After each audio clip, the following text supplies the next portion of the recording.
आषाढ़ी पूर्णिमा धम्म में सबसे महत्वपूर्ण दिन है। 12 पूर्णिमा का भारत ही नहीं बल्कि प्रबुद्ध जगत में बहुत महत्व है। जनवरी से दिसंबर तक 12 मास की पौष पूर्णिमा, माघ पूर्णिमा, फाल्गुन पूर्णिमा, चैत पूर्णिमा, बैसाख पूर्णिमा, जेठ पूर्णिमा, आषाढ़ पूर्णिमा, श्रावण पूर्णिमा, भाद्रपद पूर्णिमा, आश्विन पूर्णिमा, कार्तिक पूर्णिमा, आषाढ़ी पूर्णिमा को वातावरण में मनाया जाता है। सफेद वस्त्र धारण करना उनमें से एक आषाढ़ी पूर्णिमा है। साथ ही जुलाई में हर दिन महत्वपूर्ण है, लेकिन सबसे महत्वपूर्ण दिन आषाढ़ी पूर्णिमा है। आज के दिन बुद्ध के जीवन और धर्म में कई महत्वपूर्ण घटनाएं घटी हैं। धम्म साहित्य में इन घटनाओं का उल्लेख किया जा सकता है। ये तो कहा जाता है, नंबर 1, इस दिन महारानी महामाया गर्भवती हुई थी, इसलिए विश्व में इस पूर्णिमा को गर्भ दिवस के रूप में मनाया जाता है।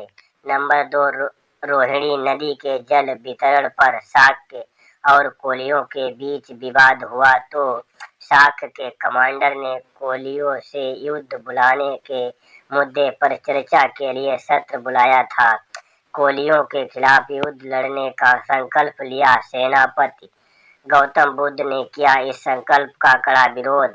हमेशा के लिए नहीं सुलझती उनकी राय, एक युद्ध द्वारा दूसरे युद्ध के बीज बोए जाते हैं। सद्भाव और विवेक से सवाल का हल हो। सिद्धार्थ गौतम ने संकल्प का विरोध कर शाक्य संघ के नियमों का उल्लंघन किया था। शिक्षा का सामना करना पड़ा। शाक्य संघ की शिक्षा के अनुसार देश छोड़ने की तैयारी कर लिया। गौतम का गृह बलिदान दिवस महाविनिष्क्रमण दिवस कहा जाता है। ये घटना आषाढ़ी पूर्णिमा को भी हुई थी। नंबर 3, घर त्याग कर कई वर्षों तक अनेक विषयों पर चिंतन किया। समक संबोधन प्राप्त हुआ। विश्व कल्याण का धम्म खोज लिया। सारनाथ के इस पटन के मिरिगांव में वन में गए 5 लोगों के सामने प्रथम प्रवचन दिया। बाद्रिक, अश्वजीत, महानम, कौंडिन्य और कश्यप। इस प्रवचन में पंचशील, महान अष्टांगिक मार्ग और 10 पारमितों के मार्ग पर टिप्पणी की। ये 5 उनके प्रवचन से प्रभावित होकर बुद्ध के अनुयायी हो गए। ये पहला प्रवचन धम्म उदय दिन या धम्म चक्र प्रवर्तन दिवस है।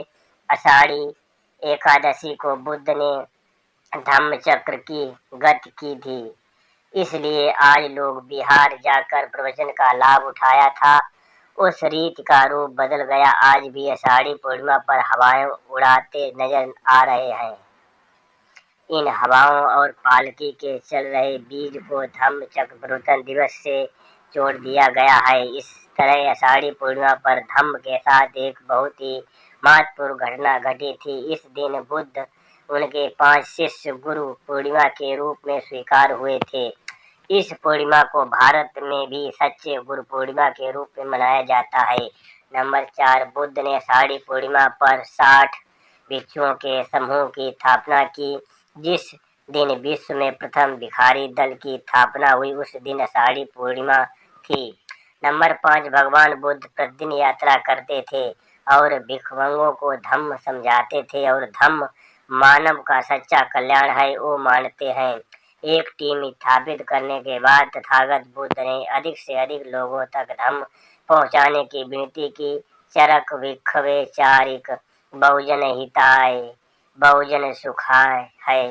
पर्यटन कल्याण का आदेश आशा बुद्ध के आदेश का पालन करते हुए सभी भिखारी साल में 365 दिन धम्म प्रचार और प्रसार करते थे। इनको 9 महीने से कम दिक्कत हो रही है, परंतु सावन में 3 महीने तक भिखारियों को बहुत कष्ट मिले, बेघर हो गए। सावन की भीषण कठिनाइयों को देखते हुए बुद्ध ने भिखारियों और भिखारियों के लिए वर्षा करने का निर्णय लिया।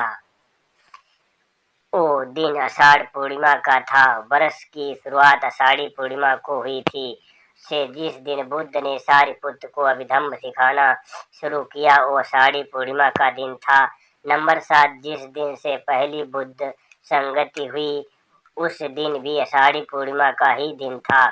नंबर 8, भगवान बुद्ध के समय में आम लोगों की भाषा पाली थी। ज्ञान की भाषा को ज्ञान की भाषा के रूप में जाना जाता था। महापरिनिर्वाण के अंतिम समय तक सभी को धम्म उपदेश पाली भाषा में था। सबसे पहले बुद्ध के प्रवचन लोगों के सामने आए ये पाली भाषा में था। ये दिन भी आषाढ़ी पूर्णिमा का ही था, इसलिए आषाढ़ी पूर्णिमा को पाली भाषा दिवस भी कहते हैं और आषाढ़ी पूर्णिमा को विश्व में पाली भाषा दिवस के नाम से जाना जाता है। इस तरह विश्व में आषाढ़ी पूर्णिमा का असाधारण महत्व है। नमो बुद्धाय।